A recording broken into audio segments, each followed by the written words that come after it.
The Space Shuttle Endeavour was falling out of orbit at 17,500 miles per hour when Mission Control received an impossible request. We need Captain Rodriguez to take the stick. The problem was, Captain Ana Rodriguez hadn't flown anything in 8 years. She was driving taxi number 47 through downtown Houston traffic, completely unaware that NASA's most classified mission was about to need the one pilot they thought was lost forever. Welcome to Daily Story. Before we begin this incredible tale of hidden aerospace expertise and ultimate test piloting, tell us in the comments what city you're watching from today. And if you believe stories like this deserve to be told, hit that subscribe button to join our community. Downtown Houston at 2:30 p.m. was a maze of glass towers, construction zones, and the kind of traffic that turned a 10-minute drive into a 40-minute endurance test. Ana Rodriguez had been navigating these streets for 8 years, driving taxi number 47 for Yellow Cab Company, and she knew every shortcut, every traffic pattern, and every time of day when certain routes became impossible. At 45, Ana had the patient demeanor and professional efficiency that made her one of the company's most requested drivers. Her taxi was always clean. She kept bottled water and phone chargers for passengers, and she had mastered the art of conversation that made business travelers feel heard without becoming intrusive. Her rating on ride-sharing apps was 4.97 out of 5, built on reliability, punctuality, and the kind of quiet competence that made people feel safe in her vehicle. Ana lived alone in a modest apartment near the Johnson Space Center, close enough to her work routes that she could respond quickly to calls from the airport or downtown hotels. Her neighbors knew her as the friendly taxi driver who worked long hours, kept her car spotless, and sometimes stood on her balcony in the evening to watch rocket launches with an intensity that suggested more than casual interest. What none of her passengers knew, what her neighbors had never suspected, was that Captain Ana Rodriguez, United States Air Force, had been one of NASA's most promising test pilots before walking away from the space program 8 years ago. She had logged over 3,000 hours in experimental aircraft, completed advanced astronaut training, and had been selected for NASA's most classified orbital missions, the kind that didn't appear in press releases or public mission schedules. Ana's background was the stuff of aerospace legend. She had graduated at the top of her class from the Air Force Test Pilot School, earned a master's degree in aerospace engineering from MIT, and had spent 12 years pushing the envelope of human flight capability. She had piloted aircraft that most people didn't know existed, tested systems that would eventually become standard on commercial spacecraft, and had been preparing to command her first orbital mission when everything changed. The transition from test pilot to taxi driver hadn't happened overnight. 8 years ago, Ana had been 3 months away from launching on a classified mission to service a military satellite when a training accident had killed her co-pilot and closest friend, Major Sarah Kim. The accident hadn't been Ana's fault, a mechanical failure that no pilot could have prevented, but the psychological impact had been devastating. Ana had completed the accident investigation, submitted her reports, and then quietly requested a transfer to non-flight status. When NASA offered her a desk job coordinating training programs, she had politely declined. When the Air Force suggested a position in aerospace engineering, she had requested early retirement instead.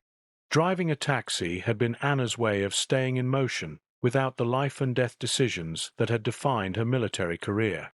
She could help people get from point A to point B safely, use her knowledge of Houston's geography and traffic patterns, and find satisfaction in small acts of service that didn't require split-second decisions at Mach 3.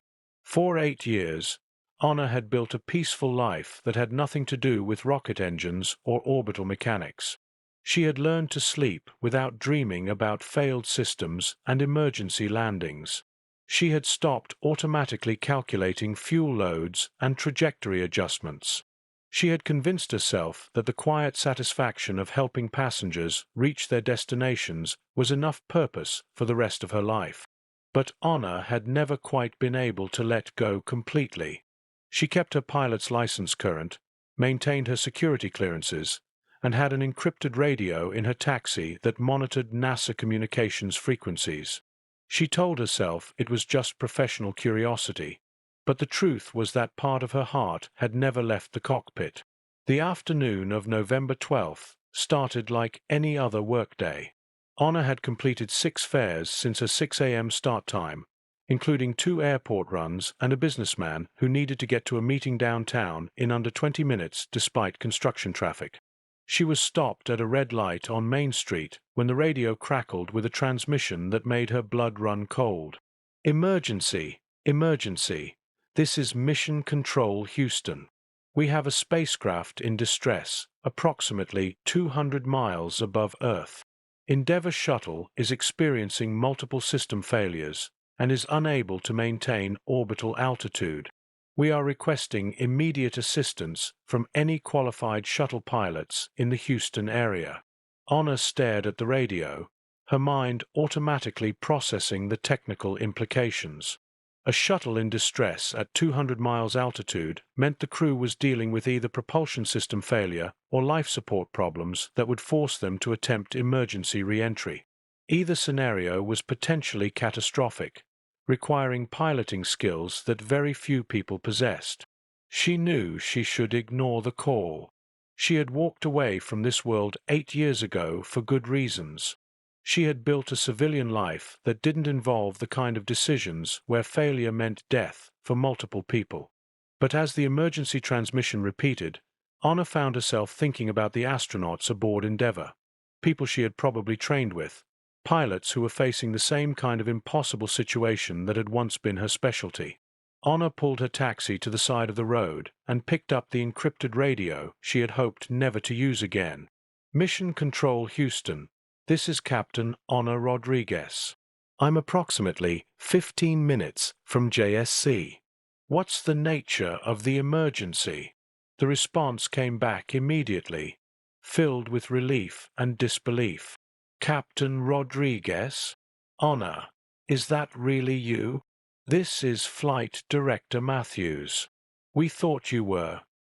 We haven't heard from you in years. I'm here, Tom. What do you need? Anna, Endeavour is in serious trouble.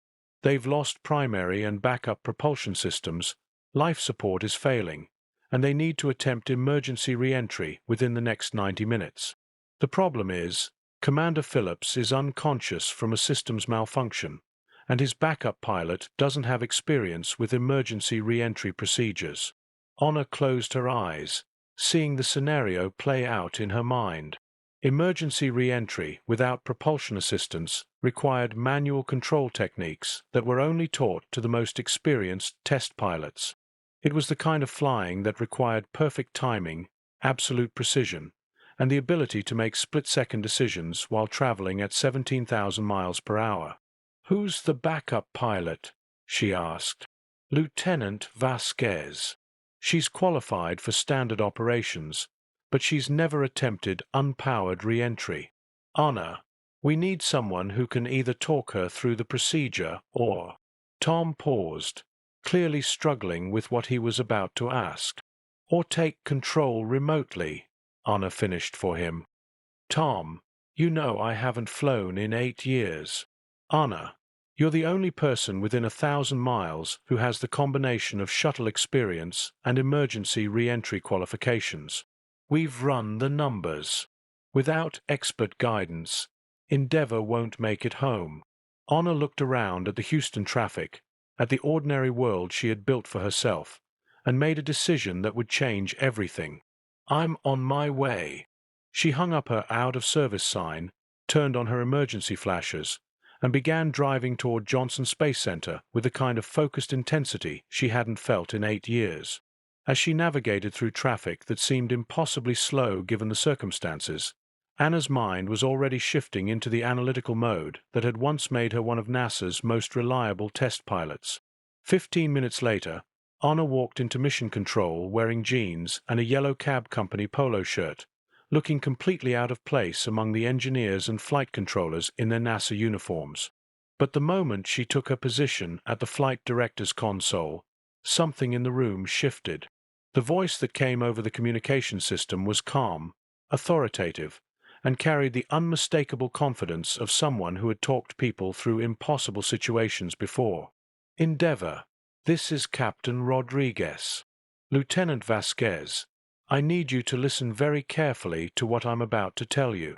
For the next 73 minutes, Honor guided Lieutenant Vasquez through the most complex emergency re-entry procedure in NASA's history. She talked her through manual thruster adjustments, helped her calculate trajectory corrections without computer assistance, and provided the kind of real-time technical guidance that could only come from someone who had personally experienced every aspect of shuttle operations. When Endeavour touched down safely at Edwards Air Force Base in California, the mission control team erupted in cheers and applause. Honor sat quietly at her console, feeling the familiar mixture of relief and exhaustion that came with the successful completion of a high-stakes mission. Tom Matthews walked over to her station and placed a hand on her shoulder. Honor, that was incredible. How did you remember all those procedures after 8 years? Honor looked up at him with a slight smile. Some things you don't forget, Tom. You just hope you never have to use them again. 6 months later, Honor Rodriguez was still driving taxi number 47 through Houston traffic, but she was also working part-time as a consultant for NASA's astronaut training program. She had found a way to use her expertise to help prepare the next generation of pilots without returning to the high-stress environment of active spaceflight. Her taxi passengers occasionally noticed that their driver seemed unusually knowledgeable about aerospace topics, and some recognized her voice from news coverage of the Endeavour rescue mission. But Honor never talked about her NASA background unless specifically asked, preferring to let her current work speak for itself. The Space Shuttle program had been retired, but Anna's skills remained relevant for the new generation of commercial spacecraft and Mars mission planning. She helped design emergency procedures for SpaceX flights, consulted on landing techniques for lunar missions, and trained pilots who would eventually carry humanity to destinations she had once dreamed of reaching herself.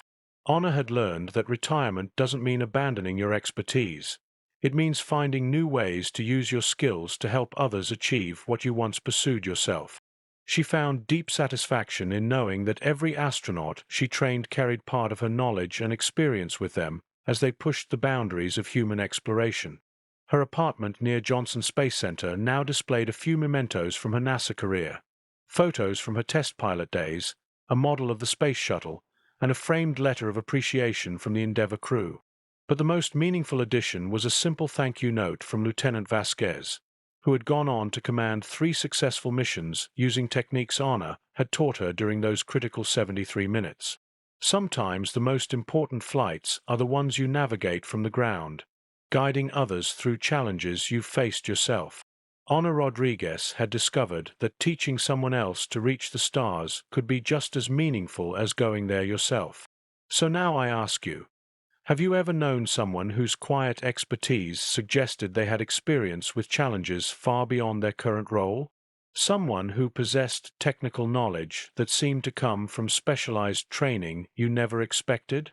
Share their story in the comments below. Tell us about the hidden experts in your life, the ones who use their specialized skills to help others even when their own adventures have ended. And if this story moved you, if it reminded you that expertise never truly disappears and that teachers often have the most extraordinary backgrounds, hit that subscribe button and join the Daily Story community. We're here to honor the technical experts, the aerospace professionals, the people who guide others safely through territories they once explored themselves.